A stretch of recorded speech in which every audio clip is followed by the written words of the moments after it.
fakte me Adnan Merovcin për krahet nga ujë rrugove, Vipa Chips, lesna ndërtimi dhe Medika. Shaqir Salihu është ndër veprimtarët e parë në komunën e Lipjanit që u dallua për qëndrimet e tij të palëkundura në mbrojtjen e të drejtave të shqiptarëve në Ballkan, e në veçanti në Kosovë.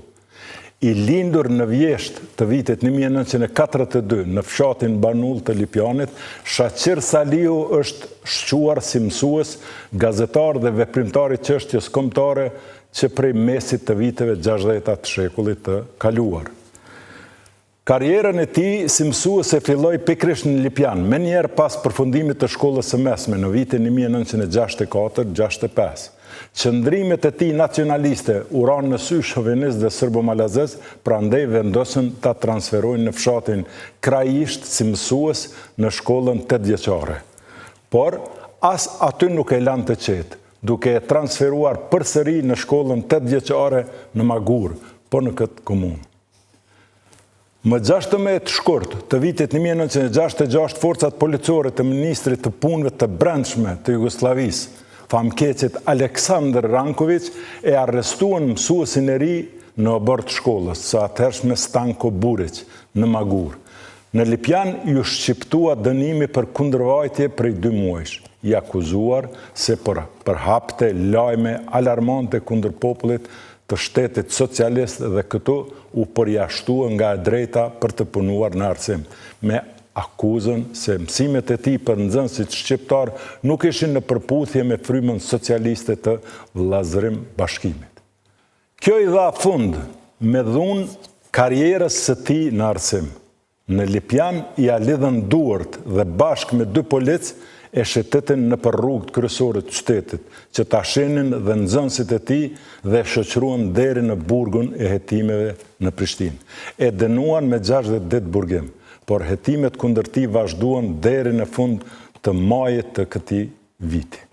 Shaqiri nuk lirohet sepse e shpallën të pafajshëm, por sepse ato ditë flitej se në Beograd kishte mosmarrëveshje të thella mes Titos dhe shefit të UDBA-s Aleksandr Ranković. Në fakt, më 2 korrik të vitit 1966, vetëm 1 muaj pas lirimit të Shaqirit nga burgu, në Brionet të Kroacisë u mbajt plenumi i 4 i Komitetit Qendror të Lidhjes Komunistëve të Jugosllavisë dhe kishte marrë një vendim prej më të rëndësishmit në historinë e saj, për zënjen nga pozita udhëheqëse të famkeqet Aleksandr Ranković.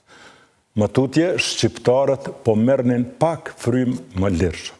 Megjithatë, edhe në situatën e re, Shaqir Salihu nuk u punësua kur më në arsim. Deri në dhjetor të vitit 1968 punoi si përkthyes në fletën zyrtare në Prishtinë. Më 27 dhjetor 1968, Shaqir Salihu arrestohet përsëri. Kësaj radhe për akuzat të ndryshme nacionaliste sepse kishte shpërndar pamflete në Lipjan me thirrje për pjesëmarrjen e popullit në demonstratat e fuqishme të atij viti në Prishtinë. Gjykimi i tij u zhvilluar në gjykatën e Qarkut në Prishtinë, Shaqiri dënohet me 2 vjet burgim.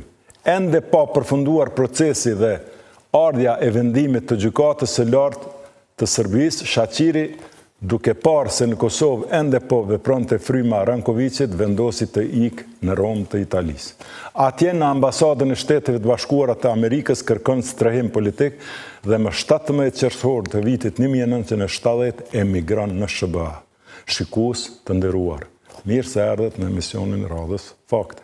Shtetet e Bashkuara të Amerikës, Shaqir Salihu i quan Shtetet e Bekuara të Amerikës, sepse atje gjeti liri të vërtet veprimi, a i shpeti ju bashkangjit veprimtarëve të lidhjes kosovare, dal nga balli kombëtar i Mithat Frashërit, që nga fillimi i viteve 70 deri në fillim të viteve 90 për lejen e lidhjes kosovare për të demonstruar para Kongresit, Shtëpisë së Bardhë dhe para ambasadës jugoslave në Washington, vazhdimisht ka qenë Shaqir Salihu ai që e ka siguruar në policinë amerikane.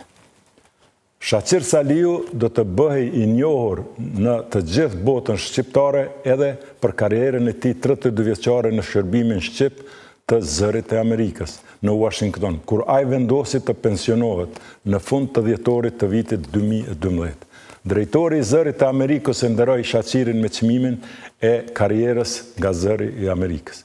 Kujtimet e jetës së tij, Shaqiri i përmbledh në librin Rrëfime lirie, shtektim i një mësuesi shqiptar nga burgjet sërbe të Zëri i Amerikës.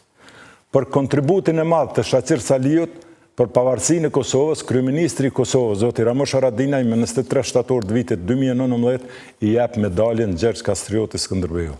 Edhe pas daljes në pension, Shaqir Saliu ka vazhduar të kontriboj me shkrime dhe komente në gazetën Iliria, Bota Sot e kështu me radhë. Ai mbetet një figurë e respektuar e komunitetit shqiptaro-amerikan në Washington dhe SBA.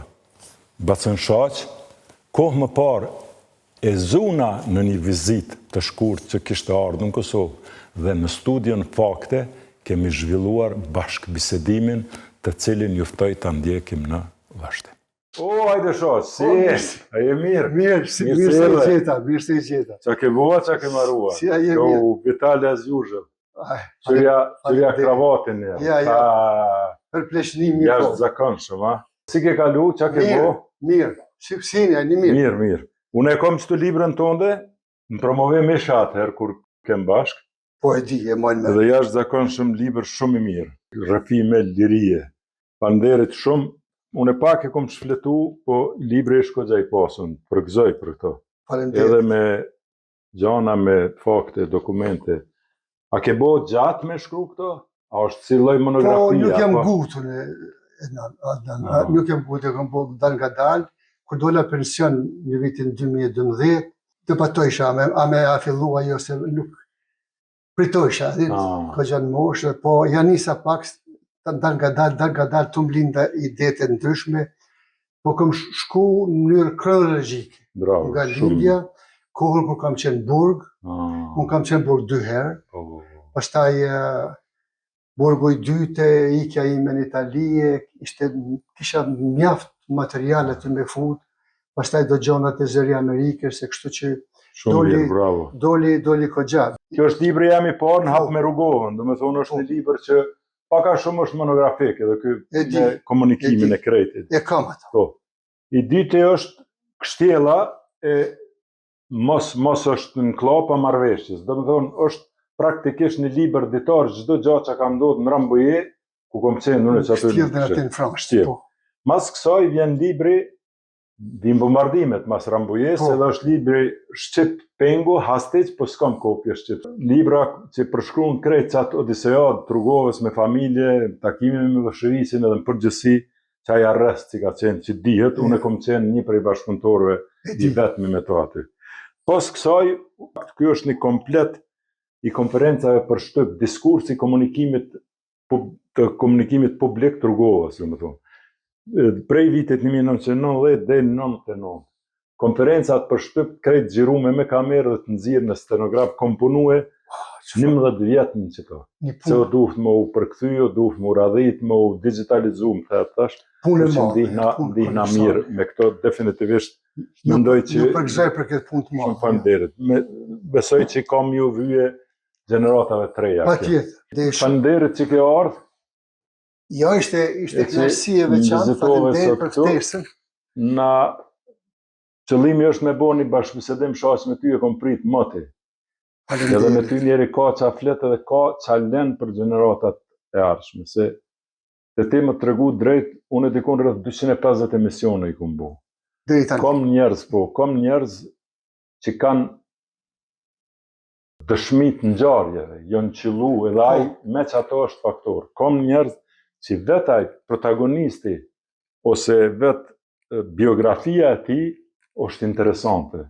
Të ti janë kombinume, të ti vetë jetë interesant si protagoniste me cejakën me historinë tonde, është më rëndësi aktiviteti jëtë, po është më rëndësi edhe njohurit që i ki dhe vlerësimi për gjanat ndryshme që besoj në këtë bashkëbisedim dhe të nxjerrim. Shumë faleminderit që keni ardhur. Të lutur ishte kënaqësi, faleminderit. A shkojmë dhe në studio? Shkojmë. Hajde, u të më shoqë. Pse jo?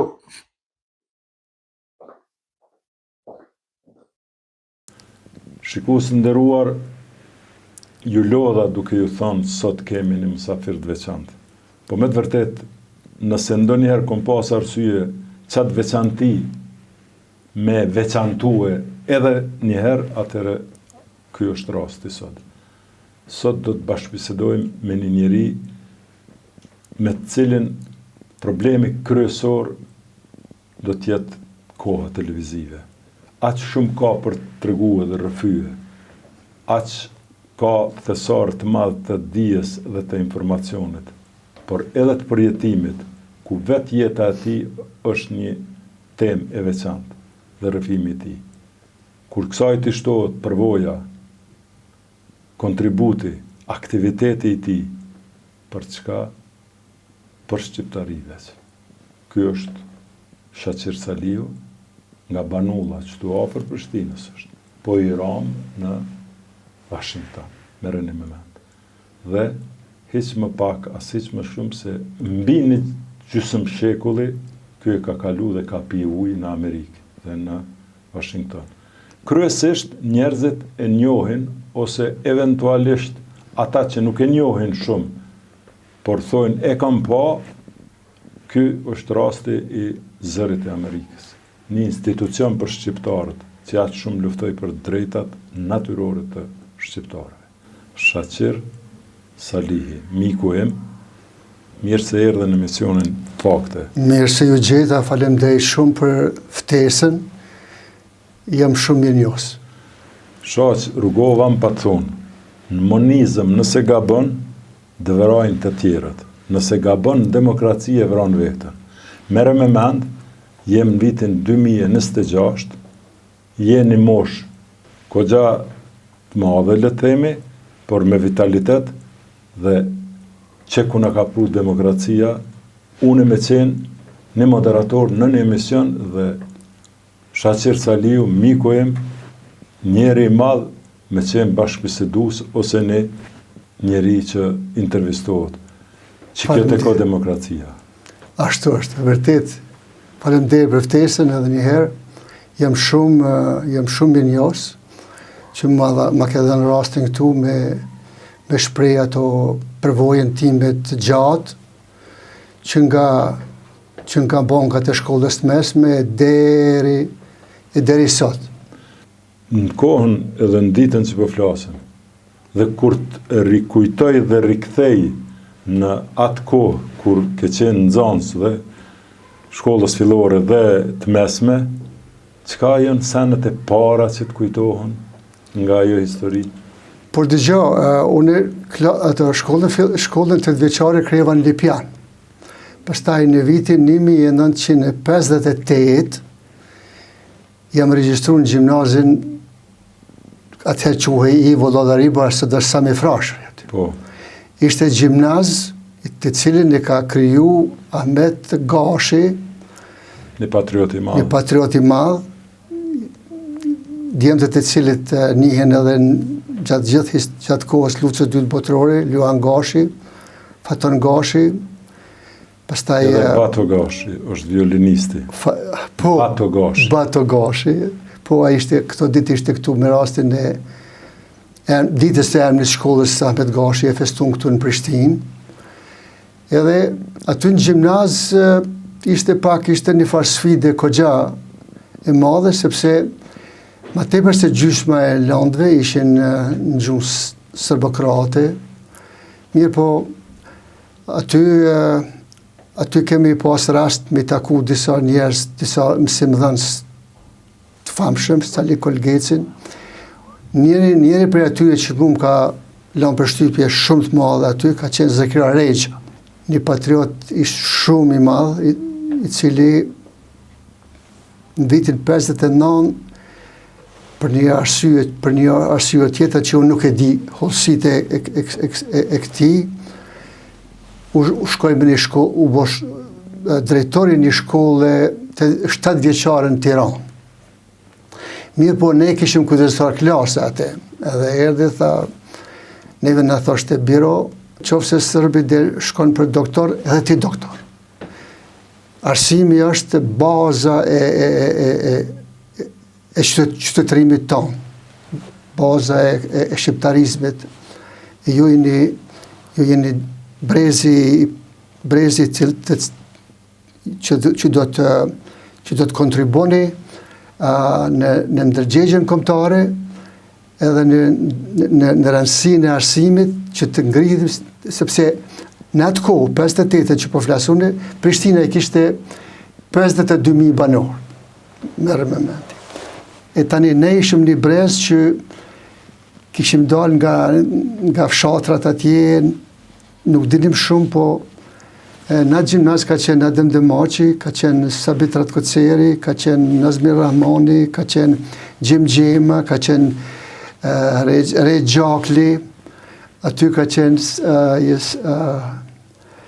Sedi Bytyqi, të gjitha të thonë i brezit i tërë, Nacionazi nga Puka atje. Mirë po ato njërit e tonat parat ishte sfida, sepse kushtet ishin të vështira, bananim në për podrume, në për banesa që s'kishin asë në zemje. Kemi vujtë shumë, nuk ka qenë letë, është me krahasu kushtet e fëmijëve tonë tash, me atëherë, nuk justifikohet që mos të arsimohesh tani. Të me thonë, e kështu ka qenë. Fillimi ka qenë shumë i vështirë, pastaj mënyrë ma shkollës të mesme, unë e kalova normale se të isha me u bo mësus, edhe bile unë e kom kry më në fund përfundova në Pej, gjimnazin 11 maj atje, edhe sepse gjimnazin 11 maj i Pejës ishte 4 vjeç. Normalja këtu ishte 5 vjeç. Për me shkurtu atë, me shku në fakultet sa më parë, lëviza atje. Mirë po, për fat keq, unë përfundova në Lipjan si mësus, edhe aty hasa me probleme, sepse aty ishte kriju një apartheid i vërtet. Kishin ndërtu shkollën 8 vjeçare, ishte nda. Po flasim për vitin 1960. 60-62. Çka mund është tash me boni, si me thonë, një kërcim prej krejt asaj, se une i thash ato përjetimet që ke pas në për burgje, lëvizja, shkurja në Itali, ku ta diun, por çka tash në Amerikë? Po ndodhet një djalë me ambicje të mëdha, por një djalë me një përvoj dëbrisht paka shumë si do që tjetë, por me një zemër të madhe, me një vullnet të madhe në Amerikë. Qysh të dohë Amerika, cila është përshtypja e parë kur zbrite në Amerikë dhe e pe Amerikën? Shumë pyetje me vend, po është vështirë me përshkruat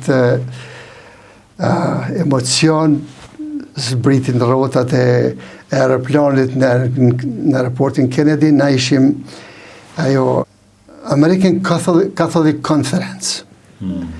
Konferenca Amerikane Katolike e financoj, masi ma miratuan kërkesën time për si refugjat në Romë, prita një 9 muj aty, edhe më në fund u miratua, edhe erdhi thot me erdhi mu letra atje, thot me 17 qershor 1970, thot ti nisësh për Amerikë.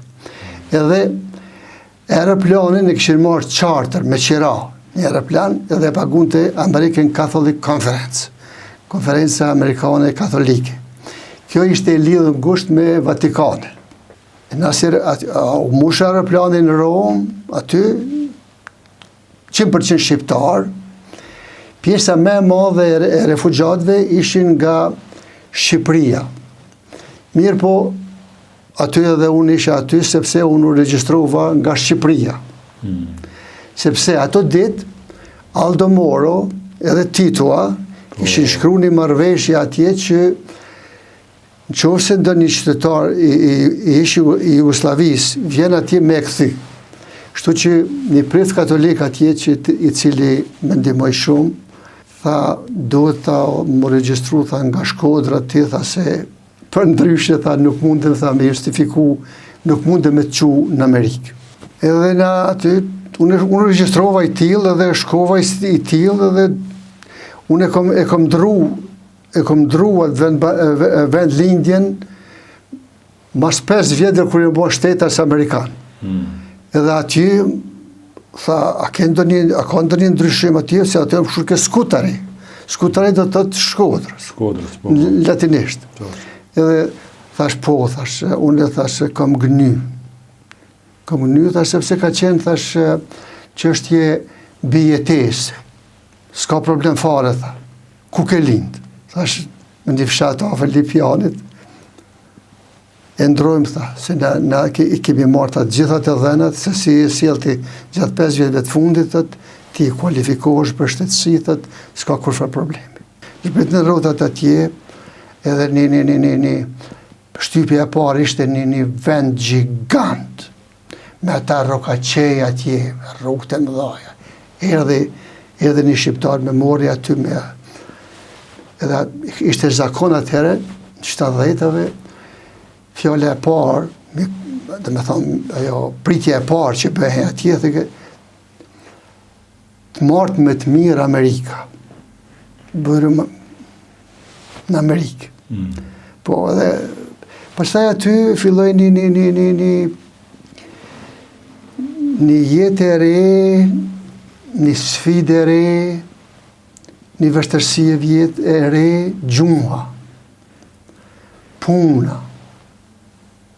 Këto çdo emigrant, edhe Noli ka përjetu këto, edhe të gjithë emigrantet kanë kaluar në një periudhë të vështirë, derisa janë gjetë, derisa kanë gjetë punë, derisa janë sistemu, edhe unë nuk bëj përjashtim në drejtim.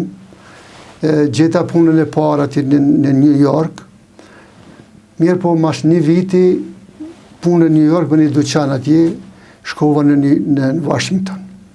1971 në Washington. Edhe mund të them me bindje të fortë që unë kam qenë banori i parë në Washington në periudhë dhe nga Kosova. Ashtu kjo që qenë ka risi.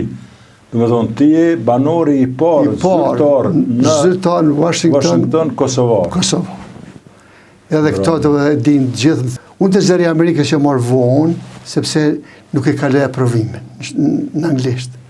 Edhe u punësova me një fabrikë ku përpunohej qumshti. Ata paguishin shumë mirë, pastaj gjeta banese. Unë mas 10 vjetëve, mas i shkova në universitet atje, ishin do kurse 2 vjeçare, English, Georgetown University, English as a foreign language. Anglishtja si gjuhë e huaj, pastaj gramatik. Mirë po, 1980 kur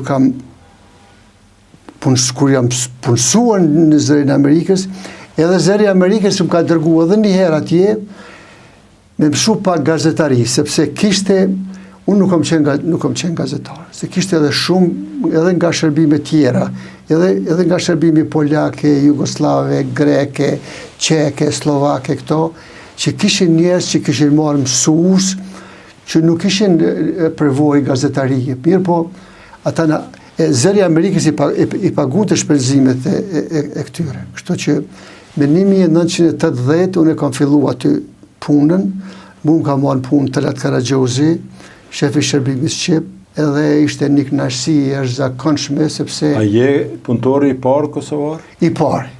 Sepse di që zëri Amerikës dominoi, qashtu që ka qenë edhe vatra nga shqiptarët nga Shqipëria. Nga Shqipëria, nuk ishte asnjë atëherë.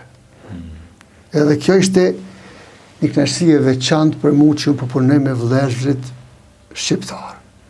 Ishte Talat Karagjozi, Gjevat Kallajgjiu, Kleanth Mima, Paskali, Joseph Paskal nga Bostoni. Këta ishin, ky Paskali që u bë më vonë shef i shërbimit shqip, sepse zërin Amerikës e pat krijuar Nelo Dizari. Seksionin gjuhën shqipe. Po, 1943. Për ndryshe, ky është një produkt i Kongresit Amerikan. Po. Kongresi e miratoi krijimin e zërit të Amerikës për me ju kundërvu propagandës ruse edhe gjermane, sepse Mirë po, në gjuhë Shqipe ka fillu, në gjuhë tjera ka fillu në gjermanisht, ka fillu në 22-ën. Po 23-ën në lua krija, po kjo ka qenë New York. New York ka fillu, Zëri Amerikës ka fillu në New York. Edhe, mirë po, ato ditë u hapë në Monterey, në Kalifornisë, një shkollë për me mësu ushtartë Amerikan Shqip. Edhe Nelu u ndërprej. Pastaj 53-ën, kur erdhi Zëri Amerikës në Washington, Joseph Pascal, me prejardhen nga Korça, prindet e tij ishin aty, edhe ky e mori për Shqipër aty, edhe i gjeti disa ballista me punu aty në gjuhë Shqipe, ka fillu 53-54, ka fillu për herë parë. Shoq prej garderobës që e ki shumë elegante dhe sot që e vesh, Faleminderit. po e vrej një kombinim të flamurit amerikan atje me atë Shqipërisë. E ke një kollare ose kravatë, si themi ne, të veçantë. Nuk po më i shkoj matutje pa e nda edhe me shiku se unë e di historinë e kësaj kravate, po diçka po më duket si do të na ndihmojnë këtë bashkëbisedim nëse publiku në njoftojnë me historinë e kësaj kravate. Po ta dho ty fjallën dhe përshkruj. Qa kjo kravatë? A është e jotja, ku ke ble, sa ke ble? Qka është historia e kësaj kravate? Faleminderit shumë për këtë pyetje, e kam prit te. Kjo ka një histori shumë të veçantë, sepse kjo është kravata origjinale e Mitat Frashërit. Mitat Frashërit, ti e din fare mirë, ka qenë biri i Abdul Frashërit. Abdul Frashëri i lidhjes për Izraelin. Palli kombëtar humbi luftën nga komunistët në Shqipëri, këta u shpërngulën do në tonë, do në Australie, do në Italie, po në fillim në Italie, pastaj në Amerikë, edhe Mitati erdhi më në fund në Amerikë. Ai ka pas punu një kohë në BBC të Londrës. Edhe ky 1945 kjo kravat është të qëndis në New York. Mitati e veshte këto në për ditët të veçanta, ditën e flamurit, me ballistat e tjerë, dhe mirë por në vitin 1949, 30 para vdekjes të Mitatit, Mitati ishte taku me Kim Philbin, një agent. Poliagent. Po, poliagent, po sidomos i CIA-s dhe i KGB-s të Rusisë. Edhe ato ditë përgatitej një farë ndërhyrje ushtarake me emigrantët e Amerikës për përmbysjen e regjimit komunist të Enver Hoxhës, dhe si shduket, ky ishte taku me Kim Philbin dhe ky me besim të madh se ky ishte Amerikan, edhe i mbronte interesat e Amerikës. I kishte dhënë hollësi se ku do të binë ata parashutista. Kështu që Kim Philby ju tha, ju tërgoj rusëve, sovjetikve, po, edhe sovjetikët i tërgunë ndër Hoxhës në hollësi se ku do të vinë ata, po edhe i kam prit. I kam prit atje edhe kanë dështu ai plani aty. Mirë po, 30 më vonë, si pas disa të dhenave, një Hat Bakalin, ka qenë një tjetër aktivisti i ballit kombëtar në New York, më ka thonë që 30 më vonë ai vdiq, mirë po ka vdek në prehen Talat Karaxhosi, se këta ballistat u alarmuan, aty ishte Gjevati, aty ishte Hasan Dosti, aty ishte Talat Karaxhosi, të gjithë, ky vdiq, edhe fotografitë që i kam në librin tim aty, askush si ka i pari që edhe gazeta Dita, kur e kom botu librin, ata u habitën që doli një fotografi që kur se kemi pa për para në krevatin e dekës. Edhe si shduket ai e ka helmu, 30 më vonë ai vdiq, edhe kjo kravat i ron dorë Talatit. Talati e mori edhe rujti me xhelozi. 1983 Talati u smu nga kancerin mushkëni. Edhe ai 20 shtator 1983 vdiq. Dhe ditë më vonë, gruaja e tij, Goldi, më thirri, tha Shaqir, tha, ta lati, tha, ti kalon disa fotografi, shumë me rëndësi ai ka pas pseudonimin Lumoskendo, tha, ti kalen aty, edhe ta kalon dhe kravatën e mitatit aty. Thot se ti ke një histori për shqiptarizëm me qyta tjerë se kanë, edhe ka pa të arsyeshme me ta falë. Mendu që ti e meriton mas shumë ti. Ai ka mendu ashtu, unë se meritoj ndoshta, po ai ka mendu ashtu. Jo, e meriton si jo. Kështu, kjo është historia e kësaj kravate. Unë nuk e përdor shumë ditën e flamurit, ditën e pavarësisë Shqipërisë dhe të Kosovës. Bravo. E vesh këto, disave ju bie në sy si një kravate jashtëzakonshme, po disave nuk ju bën përshtypje. Shaq, për pos punës fillestare, si që tha në Amerikë që ke shku, ti ke kalu një plejad tjetës tonde dhe dikon një kohë shumë gjatë dhe shumë vite në zërit Amerikës. Në një mënyrë, zëri Amerikës më përgjësi për botën dhe sidomos për shqiptar është një institucion që ka afirmu drejtat e tyre, sidomos edhe ne Kosovës. Përpara kom një njeri që mbi 30 vjetë i ka kalu në zërit Amerikës. Ka mjanis, qa me folë për zërit Amerikës. A ka një moment kur ti mas shumë të i e gëzu, edhe ma të mirin e ke përjetu, edhe një moment ndjenjes të keqe për në shkak të ndonjë lajme, informate, ku ta dio. Po shiko, zëri i Amerikës është një institucion, ka bërë një punë të madhe, sepse shtypi në Shqipëri nuk ishte i lirë. Edhe në Kosovë ishin të drejtat e shqiptarëve ishin të kufizuar. Prandaj, gjërat që zëri i popullit nuk mund t'i shkruante, edhe Radio Tirana nuk mund t'i thoshte, këtu neve shqiptarët ishim pushtun këtu në mbikëqyrjen e regjimit slav. Zëri i Amerikës ka pas një rol të veçantë.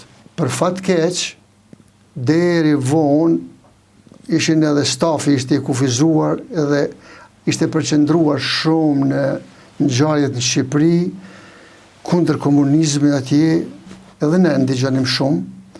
Mirë po, zëri i Amerikës punën e madhe e ka bën viteve 80-ta. Atëherë kur këtu filluan lëvizjet për të drejtat e shqiptarëve më shumë, neve si shërbim i zërit Amerikës, ne kishim ndryshe nga shërbimet e tjera, neve kishim dy objektiva. Kishim Tiranën, dhe me thonë Shqipërinë, por na kishim edhe probleme tjera me Kosovën. Kosova ishte një ndër problemet, nuk ishte problem i vogël atje në Shqipëri, por ishte gjithashtu i madh për drejtat e shqiptarëve. Pastaj filluan demonstratat e vitit 68. Pasojat e demonstratave gjatë 8 filluan i fituan disa të drejta pas demonstratave gjatë 8-s që unë kam marrë pjesë në to. Kontributi im aty ka qenë i kufizum, por shumë i madh, sepse unë kam vu pankarta në Lipjan, me marrë pjesë këtu në demonstratat e gjatë 8-s në Prishtinë me 27 nëntor. Zëri i Amerikës bëri një punë të madhe në këtë drejtim, mirë po neve ishim në një gjysmë ore që ne kishim në një program atje, ishte vështirë me mbulu të gjitha këto. Shumë nga ngjarjet në Shqipëri në 97-ave ishin të ngjarjet të mëdha, pastaj përmbysja e bushtit të Enver Hoxhës, këtu demonstrata gjithandej për Gostrit, vriteshin ushtar shqiptar në për disa ushtri, në për disa qytete këtu, duhet me imbulu. Mirë po ishin disa udhëheqës grek atje në divizionin tonë evropian, që vinin edhe thoshin, mos e prekni çështjen e Kosovës, se çështja e Kosovës është shumë e ndihshme dhe nuk duam na të hedhim benzin në zjarr. Edhe njëri prej tyre, një atashe jugoslav, vjen aty të shefi i zërit Amerikës, për fat tonin të mirë, aty qëllon një estonez, që ata estonez kanë pas probleme me rusët, problemet e tyre atje. Edhe ky thot këtu, zëri i Amerikës në këto ditë shumë po përzihet marrëdhëniet tona mes Amerikës dhe Jugosllavisë. Disa lajme vinë, thot, po duhet mi... Jo, thot, ky, thot, na nuk cenzurojmë këto lajme, thot, aja motoja e Zërit Amerikës është, thot, lajmi mund t'jeti mirë, lajmi mund t'jeti keq, por ne dhe të them të vërtetën. Kështu e kemi pas në atje. Lajmi mund t'jeti keq, po ama, nuk mund është ti mos me përfill një po vritën ushtarët shqiptarë në për kazermat e Jugoslavisë, e për mos me thonë. A i thot, digja, thot, ti s'mundës të mëna diktu neve këtu, se shka, kjo është të pilirë këtu. Na nuk cenzurojmë. Ata mund të cenzurohen në Jugoslavi, mund të cenzurohen në Rusi, aty në Bashkimin Sovjetik, po jo këtu. Kështu që ne kishim, ka pas shumë puna në aty. Edhe është bërë një punë jashtëzakonisht e mirë. Lavdi më i madh, kontributi më i madh që neve na u dha liria për me fol, lirisht për çdo gjë që ndodh në Kosovë, e çdo gjë që ndodh atje, ishte Departamenti i Shtetit. Ai na e dha neve dritën e gjelbërt, ta e kishin kuptuar që diçka në Jugosllavi, po shpërbëhet Jugosllavia, rrugova kur erdhi aty në 90-tave, e sensibilizoi çështjen e Kosovës aty, ata më në fund e kuptuan se si është puna.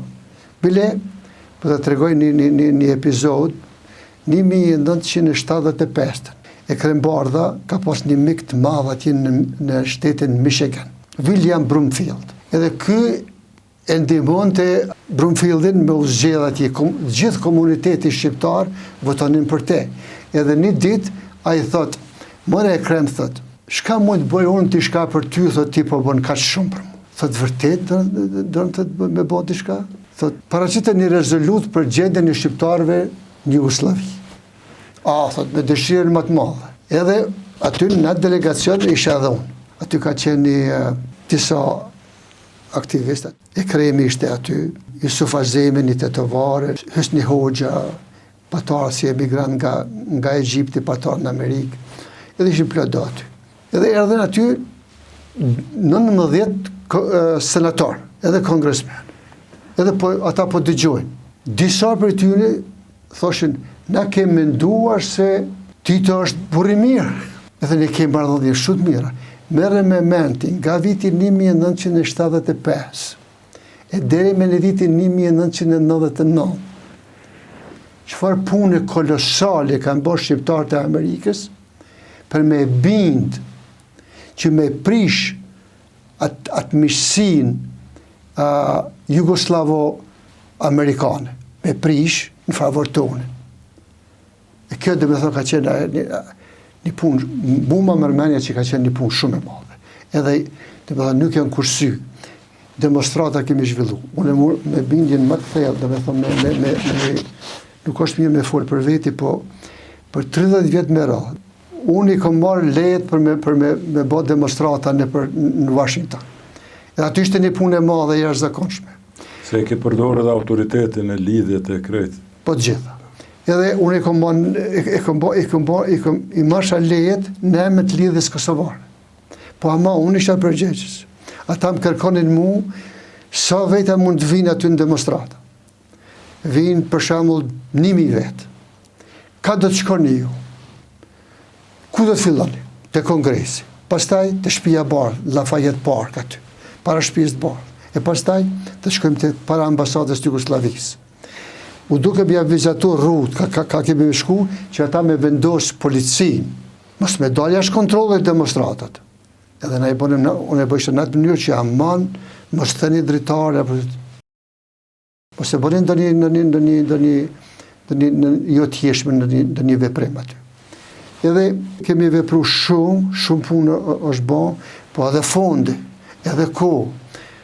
Mirë po, unë e kom pas fatin, që shefi jonë, me lejen e balancurit, më dha ke leje me shku me ma që ishte në kundërshtim me betimin që kemi dhona si zyrtar që do që jemi në qytetar Amerikan, mos më marrë me veprim... Neutral me qenë. Po, neutral, mos më marrë me veprimtari për ndo një shtet huj. Mirë po, na aty në mesnesh, Iles Biberaj ka ba një punë, mu më ka leju gjithë më unë në them me njohjen më të madhe, që ai s'na ka pengu neve me dalë që neve edhe s'kemi guxuar me dalë, s'ka qenë lejuar me dalë në demonstrata, po na lejonte. Hajde, e mbulojmë në emisionin mos kemi rak, po do me shku, po ma pjesë e këtyre po.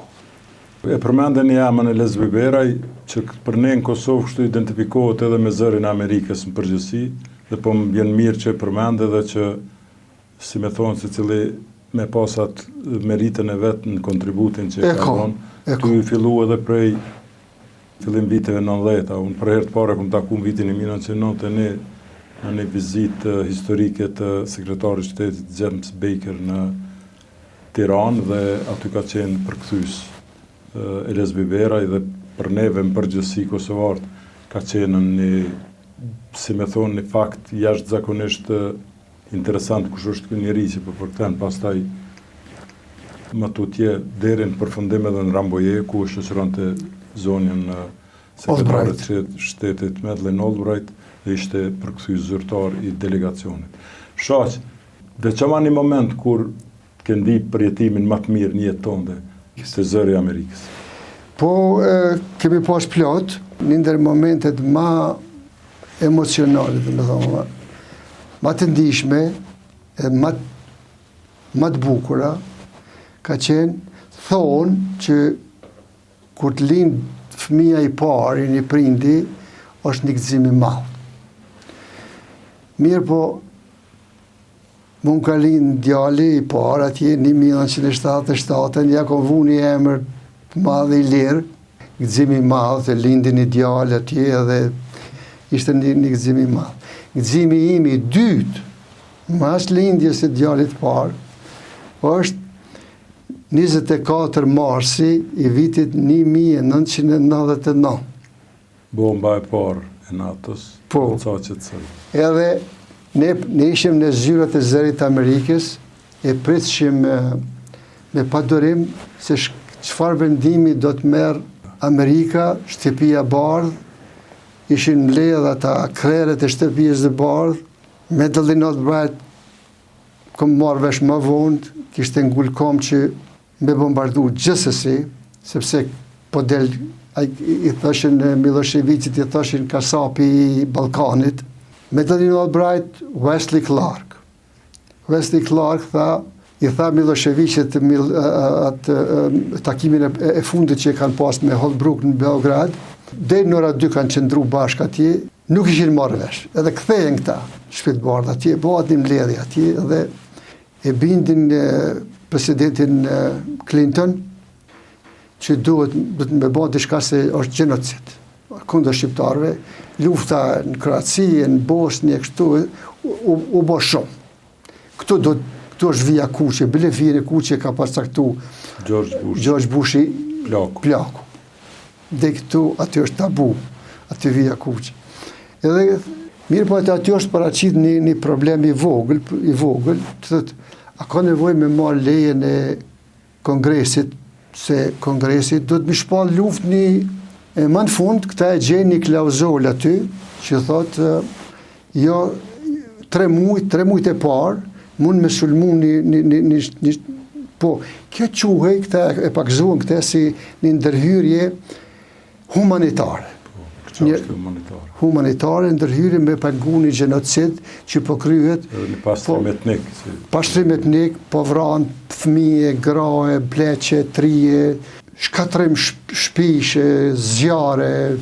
Atëre këta ka gjetër një klauzul ati që thot 3 muajt e parë s'ka nevoj. Atëre, Wesley Clark tha, ja tha për 3 muaj, tha une Miloševićin thek. I jap fund. A bon. Doli aj. Ne prisim atë të zëri Amerikës, atë me dal, e tha, i ka hija, ishte bur shtetja.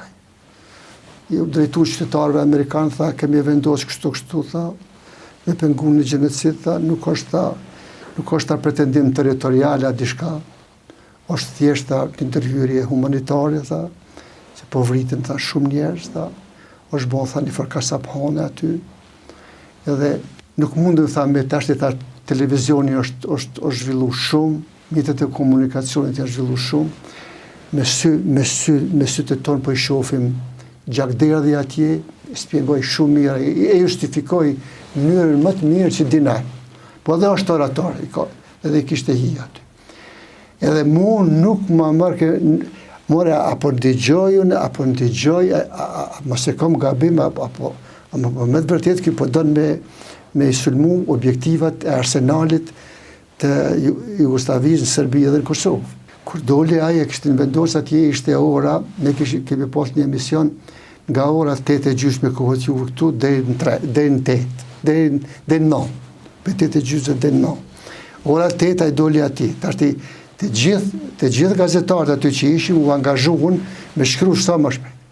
Elez Biberaj tha dëgjoj, tha ti tha folsi kryesor në këtë emision, tha kjo është lufta jote, kjo është territori yt, tha Kosova jote, tha merre, tha edhe fol shka dush.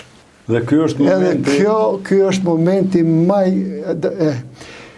kur u ktheva unë nga emisioni, një folse e gjuhës greke, Nana Kapidonës.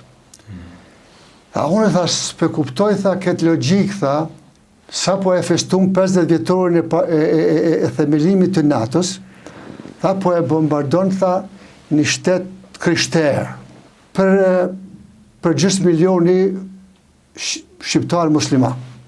Kjo tha s'pe kuptoj. A e duke s'koja po më drejtohet mua aty. Është dëgjoj, thash. Sot tash po bombardohet Beogradi. Nesër ka mu bombardu Atina. Mas nesër Moska. Kjo është boshti Skeqës. Aja si e tërbum, shkoj me ngushlu seksionin Sërbati. Shaq, jashta zërit Amerikës. Aktiviteti jëtë kryesisht konsiston në sensibilizim çështjes të Kosovës, në organizim protestave, siç the, marrjes së ndërmjetësimit për marrjes lejeve, njoftimit e tjera të ato. Po e du një vlerësim tëndin për, le të themi, aktivitetin e shqiptarëve në Ballkan, mbas vitit 90 kur ishin thymet e mëdha, përfundimi i luftës të ftoftë, rënimi i murit Berlinit, një farere, le të themi, me dimensione demokratike, pluralitetin, vendet moniste, filloi shqiptarët e Kosovës ndodheshin në gjendje shumë të vështirë, karshin një hegemonie sërbe, por të homogenizuar si asnjëherë në histori. Në Shqipëri ishte, do me thonë, ishin thymjet e monizmit dhe një kaotizëm edhe atje, sido që tjetë, por shtetin e kishin, që thojnë.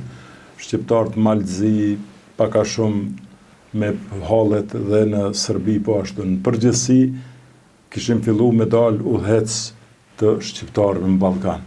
Mesin e tyne edhe Ibrahim Rugova në krye të një tregerën në Lidhja Demokratike e Kosovës, po flasim për fillimet. Tani, me këte fillon një epokë e re e aktivitetit të këtyne udhëhecëve në raport me Shtetet e Bashkuara të Amerikës dhe me shqiptaro-amerikanët atje që thuhet një fjalë popullore, janë të zhigluar dhe ishin të zhigluar për çështjen e bashkombasëve tyne shqiptarë në Ballkan. Si e vlerëson këtë aktivitet, ty fillu prej Ibrahim Rugovës e të gjithë të tjerëve dhe rolin e juaj atje si shqiptarë amerikan, ty fillu prej vitit vizitës të parë të Rugovës në vitin 1989, pastaj 90 dhe vazhdimisht në këtë dekadë para slirimit të Kosovës. Po kjo është një temë shumë e madhe, unë nuk mundem me përpledh me pak fjalë, të duhet shumë punë, po ajo filloi me ardhjen e Rugovës në Amerikë, i cili në fillim duket si ishte një farë trimni e madhe, dukej sikur ky doli, nuk ishte frikë nga udhëheqja jugoslave, një njeri ka një universitet i madh si që është ai Sorboni i Francës, me do flok gjatën, me do syza, me një shall, quhej Ibrahim Rugova. Ata ishin emocionu shumë në New York atje, ishin ardhur gjithë shqiptarët atje, ishin grumbullu, pastaj erdhin në Washington. Bashkë me Rugovën, hap pas hapi, edhe juve ju për këtë punë të madhe që keni ndërmarrë. Po kjo ishte e parë, dhe me thonë fillimi ishte shumë trimnor, si thuash, i guximshëm, një hap. Rugova me pluralizmin e tij i la përshtypje Amerikanëve jashtëzakonisht. Bile unë mund të them që i pari në Jugosllavi që e hapi këtë rrugë kësajt për pluralizëm, për demokraci, dhe ky diti në të mënyrën e vet, ky nuk ishte njeri që fliste shumë, por ky fliste pak, por me një domethënie të madhe. E sensibilizoi çështjen e Kosovës, siç dinaj, mas mirti. Edhe kjo u emocionun dhe shqiptarët, këtë do ta, sepse lidhja demokratike e Kosovës nuk ishte, si thua, ishte parti, ishte i lëvizje. A ka qenë ashtu apo jo? Ishte një lëvizje gjithë përfshirëse, që rreth se cilës u mblodhen të gjithë shqiptarët.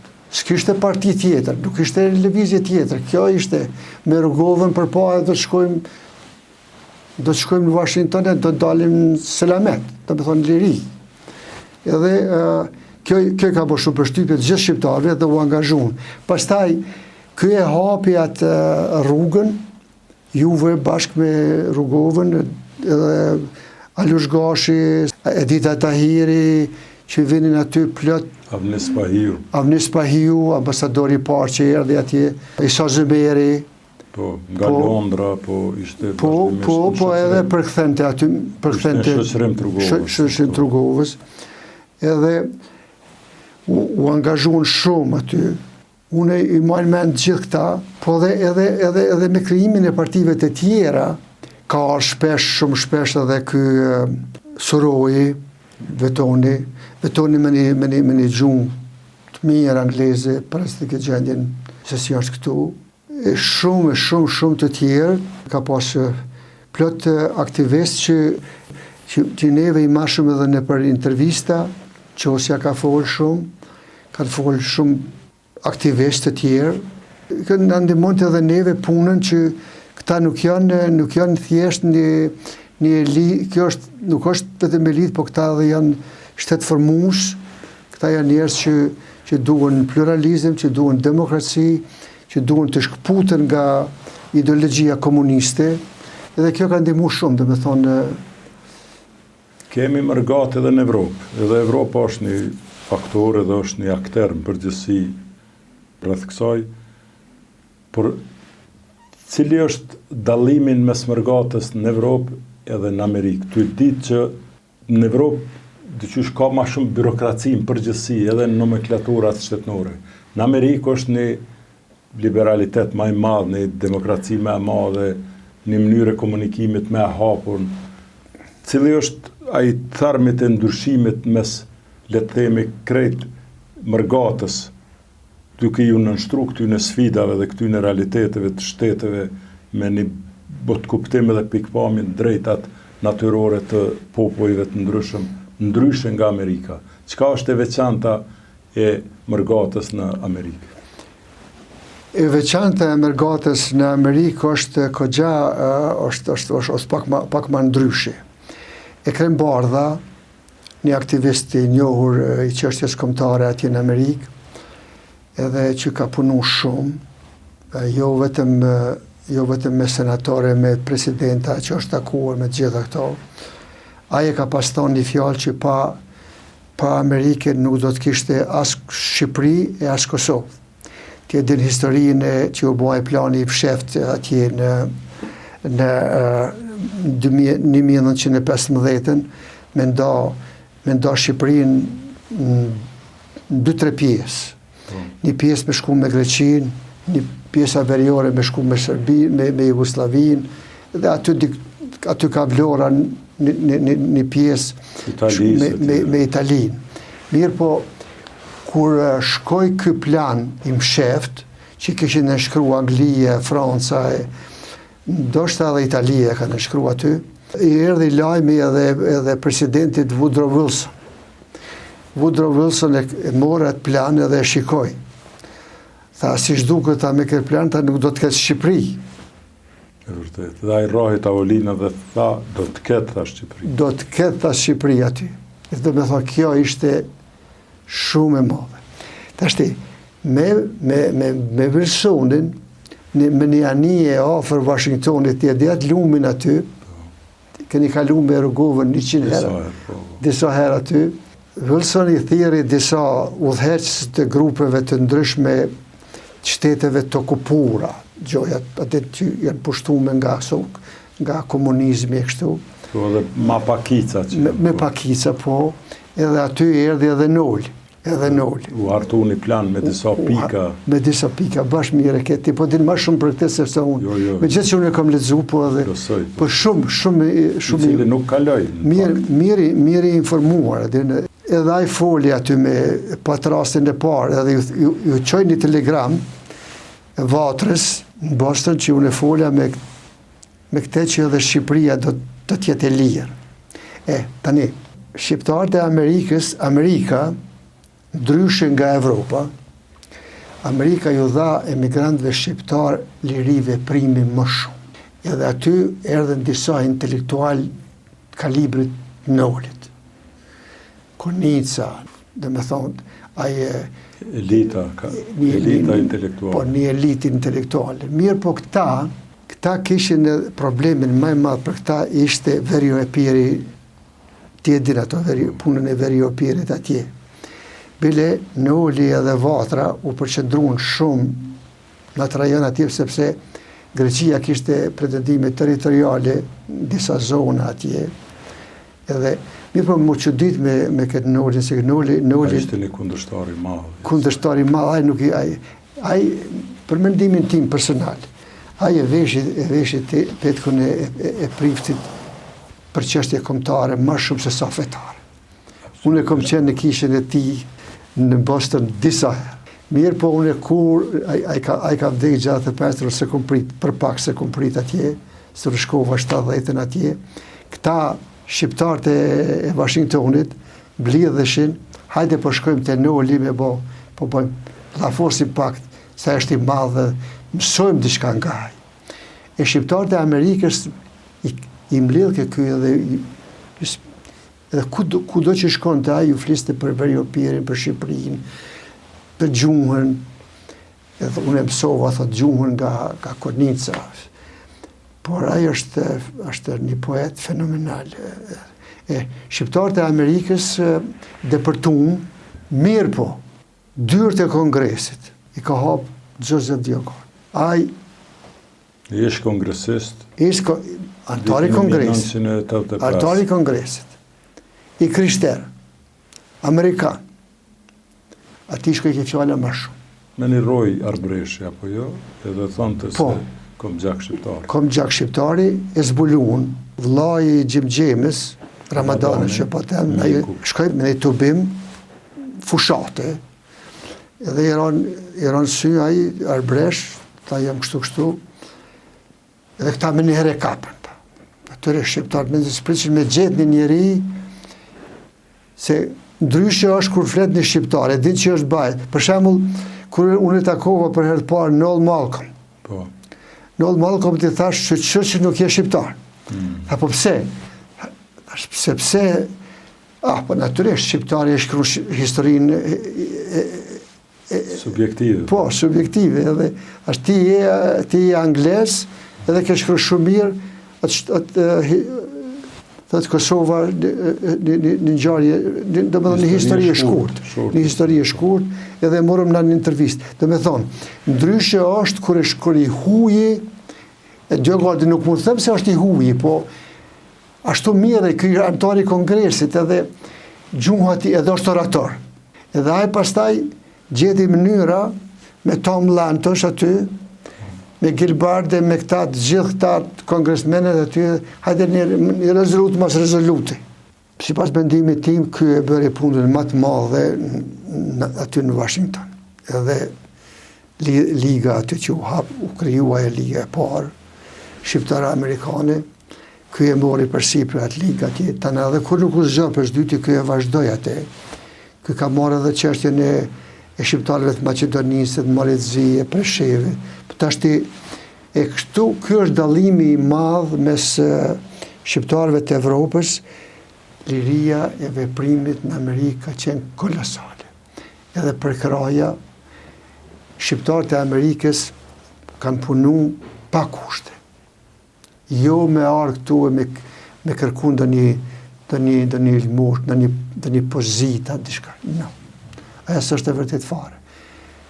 Kem punu thjesht për patriotizëm, për Kosovën e lirë, për demokraci, për liri të popullit tonë shumë të vujtur, me shekuj.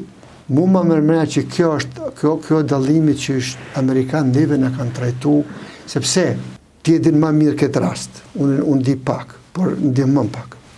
Një farë Gilbard, deshti me klasifiku UÇK-n si organizat terroriste.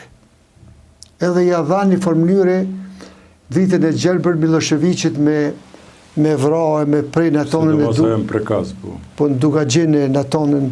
Edhe erdhi ai në departamentin e shtetit edhe tha duhet ta me shpall të organizat terroriste UÇK. Ne patëm frikë të seri Amerikës se si do t'ja bëjmë në kësaj punën qofse ata e shpallin organizat terroriste, a mundesh ti me lexu organizata terroriste UÇK sulmoj një stacion policie për shembull Drenas. Unë për veti e kisha lëshu punën. S'mundesh ti me thonë organizat terroriste.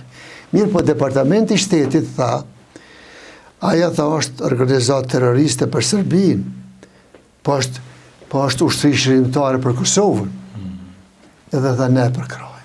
Ndoshta një shtet evropian nuk do ta kishte bërë këtë, po Washingtoni e bëri këtë. Edhe me këtë rast, Gilbardi shkoi Miloševićit me fotografi të fëmijëve dhe familjarëve në prekaz dhe I tha që terroristat që ti po I vret. Ajo në këta terrorista. Dhe pastaj ra që ajo, le të themi pak fryma era e kategorizimit ose atribuimit çështjes terrorizmit për UÇK-n, neve na u shndrua në vlerë sepse në një farë mënyre u fshi ajo një herë për gjithmonë. Edhe mendoj që këto Amerika shumë mire e përpunoj si situatë. Bash, e përpunoj situatën edhe na ndihmoj. Neve duhet jemi shumë mirënjohës ndaj Amerikës si shtet, sepse ajo Margaret Thatcher, ti e di kush ka qenë Margaret Thatcher, disa vjet ka qenë shumë kryeministri, ka pas tonë. Ne ndihemi shumë mirë, thot, e kemi Amerikën pranë. Ndihemi shumë mirë edhe ma mirë kur Amerika është e fuqishme, është me neve. Edhe thot, qofse Amerika thot duhet jetët, ka nevojë për ndihmën, tha ne duhet me thonë, neve jemi me juve. Pa Amerikën na kemi vështirë me ekzistu këtu, se na e dim fare mirë historinë tonë dhe marrëdhëniet tona me Evropën, na kanë soptu, I kanë ra. Ti e din kongresin e Stefanit atje, Berlinit, pastaj konferenca e roli I Austrisë në krimin e shtetit shqiptare, se si meti Kosova jashtë. I dini të gjitha jo këto, dhe me thonë, por nuk e kemi na luksin për me riziku marrëdhëniet tona me Amerikën. Kjo është këshilla jame më e mira për të gjithë kosovarët. Lidhe me këtë menere një pyetje. Ne po flasim për vitet 90-ta, që është mbi një qerek shekull I kohë. Por Amerika na ka kriju, si që tha pe Woodrow Wilsonit. Na ka kriju, jem krijesa e Amerikës. Dhe këtë duhet dhe por pos që na ka kriju edhe na ka mbajt dhe në fund erdhi momenti kur dhe na çliroi. Në fakt ne jem një shtet I krijuar prej Amerikës, në fakt. Dhe duke qenë ashtu, dhe me një demokraci dhe një qasje, do me thonë, jashtëzakonisht moderne ndaj në përgjithësi Kosovës, ne për Amerikë kemi nevojë prore, çdo herë, përjetësisht. Sot, absolutisht. Pa me I dhonë konotacion të politikës ditore, e duni përgjigje prej teje, ose një mendim prej teje, të këtyne raporteve dhe të veprimtarisë dhe aktivizmit tonë të shqiptarëve, në krahasim me ato të 90-ta në raport me Amerikë. Si kem punë tash me Amerikë, dhe a mendon ti që arrit një ngopje këtyne marrëdhënieve dhe tash ne duhet një farë komoditeti? Si është mendimi? Mendimi im është që në marrëdhëniet me Amerikane, unë thash edhe përpara, ne nuk kemi luksin me rreziku. Mirë, po edhe në librin tim e kam thonë që nëse se një shtet të bën thirrje ty me lëshu pemë me një rast ku cënohet pavarësia ose sovraniteti territorial, të çdo vendi do të më thojë jo. Mos e kalo që to se jemi djeg, kemi po shumë sakrifisa për këtë. Mirë, po na nuk e kemi luksin më prish me Amerikën. Në këtë moment, po më merr mendja mu, edhe kërkoj ndjes në qoftë se unë e gaboj, qeverisja në këtë moment që po flasim na, nuk është e kënaqur me qeverisjen e sotshme. Sepse Amerika tash po hesht. Heshtja e mikut nuk është gjithmonë e këndshme. Edhe ne nuk e kemi luksin me rreziku mikun tonë të madh atje në Washington. Shqyqër që ende nuk kanë reagu, se kjo zgjedhje pas zgjedhjeve, edhe një shtet që nuk është në gjendje me zgjedh një presidente ose një president, ai nuk është jo aft me qeverisë, që 2 vjet na nuk i kemi, në po veprojmë pa institucione. Kjo është një emet e madhe, duhet bu përqendru, do me thonë. Shteti duhet konsoliduar sa më po, me institucionet mirëfillta, me marrëdhënie, me ushtri, me të gjitha këto duhet. Tash na jemi me një farë ngërçi politik që amerikanët janë të e kthyer me një prizëm të veçantë, me një sy të veçantë. Hajde tash ti çka do të bëjnë ta. Edhe mos mendo Adnan që ata nuk po shikojnë. Ata janë të shiku, janë të analizu. Kjo përçarje na ka ndjek neve për shekuj, edhe në Shqipëri na jemi vllazë me këta të Shqipërisë. Na jemi një popull. Edhe ata kanë përçarje. Edhe, dhe me thonë, kjo përçarje neve për na kushton shumë. Populli është lorë, duhet me gjetë një rrugë për me bashkëpunu. Për hir të vendit, për hir të Kosovës, për hir të popullit. Nuk bën na me rreziku prishjen me aleatët tonë, siç është Amerika. Në këtë moment Amerika po shun, edhe kjo heshtje mu po ma vret veshin, personalisht, një herë i thanë Gjergj Fishtës tarë, si është tarë Shqipëria, si shpe Donald Miku, si shpo Koqefar Miku është. Shikoj e tashti aja, kjo përçarje po shkon mullinën e Vučićit. E unë e kështu mendoj, kjo nuk është një gjendje shumë e shëndetshme në politikën tonë. Shaqir Saliu, miku im, edhe njeri i madh, Zoti ta dha shnetën, edhe unë namën të shikues dhe të falenderoj për krejt kontributin tonë që e ke dhonë dhe pritet ende me dhonë që atyne çka i ke bo dhe i tash me i shkrue edhe në libra tjera, e kini libër të mrekullueshëm, Rruga e Lirisë, por edhe më tutje, të dëshiroj shëndet dhe shumë faleminderit për këtë bashkësim. Faleminderit për juve. Ishte kënaqësi. Thank you. Thank you very much. Shikues të nderuar, çdo koment i imi pas këtij bashkëbisedimi dhe rrëfimi të saktë dhe të plot është i tepërt. Tek shoqa, siç e thresnim ne mes të tij, takohen atë dhe dashuria, intelektualiteti, modestia, devotshmëria dhe sinqeriteti njerëzor. Këtë emision do ta përfundoj duke cituar fjalën hyrëse të mikut Shaqir Saliu në librin e tij Rrëfime lirie, si në vijim, po citoj. Jetova vetëm 27 vjet në Kosovë. Atje nisa hapat e parë të jetës sime në fshat. Në Kosovë linda, por nuk do të vdes atje. Dora dorës eca mbi trullin e saj vetëm për 27 vite, sepse e braktisa, por edhe pse larg saj unë eci me te doradorës, Kosovën e mora me vete. E mora me vete si mall, e mora me vete si dhimbje, e mora me vete si amanet dhe si dëshirë të flakt për ta ndihmuar dhe për ta nderuar, siç ndihmon e nderon biri nënën e vetë. U rrita në një varfëri të madhe dhe u urtësova para kohe. Po të ishte gjallë Lazgushi do të vjershëronte, fluturoi edhe shtektari i fundit.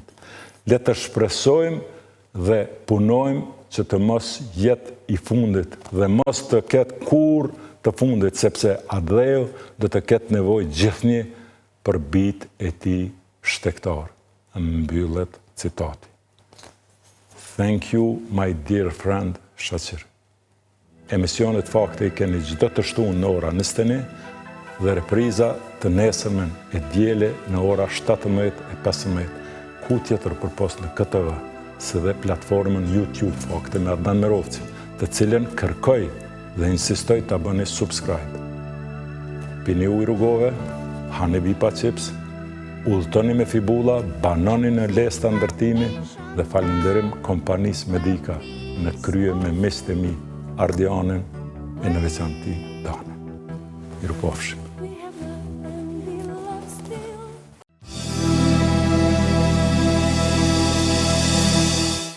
Fakte me Adnan Merovcin për krahet nga ujë rrugove, Vipa Chips, lesna ndërtimi dhe Medika.